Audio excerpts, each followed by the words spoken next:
guys, it's Marie here. Welcome back to my channel, or to actually be more accurate, let me welcome myself back to this channel because as you can see I haven't posted in a couple of weeks. Today's video is about my audition experience today, while also giving you guys some updated audition tips because preparing for this audition brought me back to some memories, to some things that I do to prepare for my auditions, and I can now make a video about these things and give you guys lots more practical things you can do to prepare for your audition. Without further ado, that's what we're going to discuss in this video. Lego. The first things first, when it comes to preparing for auditions, please do not forget your headshot and resume, and don't do what I did, which was print out my headshot at the last possible minute. That's what I normally do. But fun fact, I had forgotten that my printer was broken, and now my resume was not up to date because I'd only printed out the older version. So I could still use it. I still used it for the audition. I had some old copies of my headshot and resume that I had printed out and gotten from Walgreens, and I had stapled them together, and so I brought that to the audition. But you don't want to use an old resume, so please be on it. Get that stuff like a day before, because there's something inevitably that's going to go wrong that you needed some like 24-hour in advance to fix or something. And if you can, have like extra backups for everything. Have backup directions, backup headshot, backup resume, that kind of thing. Second thing is choosing a monologue that is right for the thing that you're auditioning for. So I auditioned for this local college that I have done quite a few projects with. I've auditioned with a lot of the people before. I have met a lot of them on Facebook, and so I kind of had some information about the audition. So the audition, I forgot to tell you guys, it's an open audition, which means for the college they have a whole bunch of different films that are being made by the seniors. These are graduate theses, and this is what they're going to use as their graduate project. They're going to get graded on this film, which means the film is going to be amazing. And so this means that their project is going to be done after 3-4 years of experience in college. This is like the pinnacle of everything that they've learned, so it's going to be a really good project. So what they do is like once a year or twice a year they have an open audition for all the actors, I guess, in my area, and they're like, yo, come down. All of these students, all of these seniors are looking for actors in their different projects. You don't know what the casting call is, you don't know what the type is, you don't know what movies you're auditioning for, what projects. You're just auditioning generally to see if any of those people are interested in having you, and then maybe one of them will get in touch with you and they'll want to work with you on a project. So that's basically what it was, which was super cool, super exciting, and I was glad that I noticed the audition in time because I almost didn't. Be sure to keep up to date on that. So back to what I was saying. I've worked with these people before, so I kind of know the style of the films that they're doing. They do a lot of dramatic, serious projects, emotional projects, things with a lot of depth and a lot of meaning. So at first I was going to do a lighthearted comedic monologue to showcase that I'm a teenager and I'm fun and I'm exciting, which not a bad choice. But then I thought about it and I was like, yo, using this knowledge that I've done from the research that I've done in this college and my previous experience, they're actually looking for things that are more serious, more dramatic, more rooted and down to earth. That's the kind of thing I need to use. So luckily I'd already done some work on this specific monologue in my acting class, The Fault in Our Stars monologue. You guys saw it, I will link it down below. And so that is what I decided to use for this audition because I knew that it fits the audition and what kind of things, the style and the flavor that they were looking for. And I also knew that I had done some background work on this monologue, so I had it prepared, I had it ready, I had it memorized, all the feelings were still there underneath. I had the teacher's comments on it, and so that really helped me in choosing my monologue, which was also good because last night I was trying to memorize like a 3-paragraph monologue that was like 1 to 2 minutes, and like I had done no background work and all that stuff, and that was kind of like insane. And then I realized, I was like, yo, Marie, what are you doing? Slow your roll, girl. You good. You already have worked on this.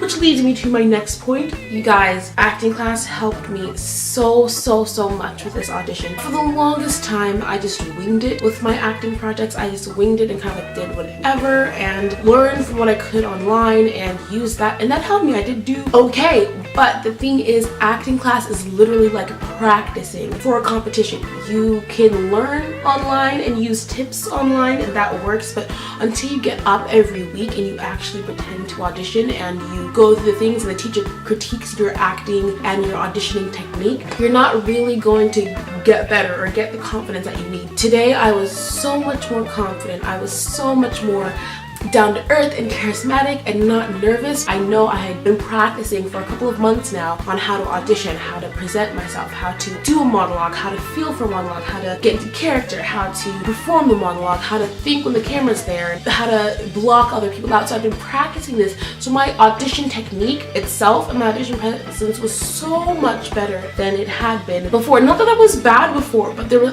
things that I had to improve. I urge you guys to remember that acting classes are where you're going to get better. And I used to kind of have this mentality like, oh, I'll get better when I'm on set, sort of. Like, I would just kind of wait till then to practice, but it's been so much better just getting to practice every week and getting to work on my technique every week. It's helping me so much. And if you really love acting, this is just my belief, you take it or leave it, I don't know. I think that you'll love an acting class even if there's no hope for booking a job. And that's what I love about acting classes. It's like a chance for me to perform and be in front of people and to get seen and get noticed and be a character and play pretend and embody a character and be a part of a story and be a part of a different story than my own. But it's not a job, but it's still acting, and that's why if you really love acting, you'll love an acting class. So I beseech you guys, join an acting class. Find a good acting class, an acting class where they actually care about your acting and your acting technique. They're not just trying to like get your money from you, but like they actually want to see you get better as an actor. They know who you are and they know what your goals are in acting, and they are trying to help you get there. My next tip is, I think a lot of auditions are about confidence and just trusting yourself, because fine, you're a good actor, that's great, but what's going to set you apart from anyone else who's a good actor? And so that is what I have been working on recently, and that's what I want everyone who watches this video to work on, and anyone who is subscribed to my channel to work on. And that's why I post like a couple of confidence videos or confidence speeches, or I post on my Instagram about confidence, because I think that confidence is what will carry you in acting further than just your acting skill. Even though your acting skill is important, but I feel like to even develop who you are as an actor, you have to believe that if you practice, you're going to make it. And so that's why I think that like this whole year for me has been a really good growing process. Starting my acting class, growing as a person, it's all helped me to be more confident in auditions and not be as nervous and not be as stressed, and that makes my audition better and it makes my opportunities better. So I don't know how this is gonna go, I don't know how this will turn out, but I just know that I personally felt so much better about it in myself because I've been working on myself and my acting. So work on you, work on your acting skill, and don't worry about what they think about you. Don't worry about what this person is thinking, what that person is thinking. They all seem like they hate you in the audition for whatever reason, where like I'm so prone to like misjudging what they do and how they perceive me. Don't worry about that. Try to block that out and just do your absolute best and have fun.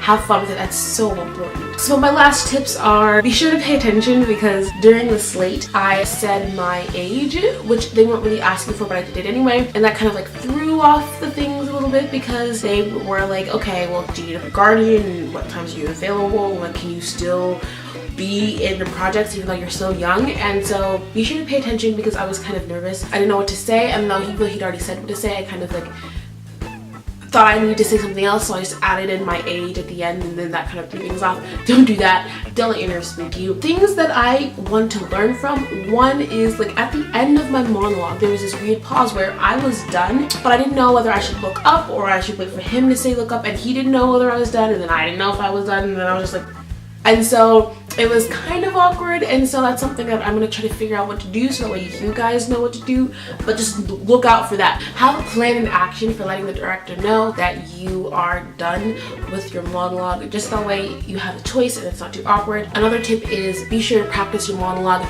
at least 2 days beforehand, and choose a shorter monologue so that way you can take the time in between to really feel the pauses and stuff like that. Because what a lot of people do is that they take a long monologue and they try to squeeze it into a minute, and then they go super fast and they rush through it. Take a short monologue, a 30-second monologue, and then stretch it into a minute monologue, and that makes it so much better. They can really feel the emotion and the pauses so much better. Okay, so that's all I have for today. Leave your comments down below. I'm always respond. I'm sorry that I'm missing. I'm gonna do better. Yeah, that's pretty much it. Thank you guys for all of your support. Check out my film, and I will leave you guys with that. Have a good day. Ciao.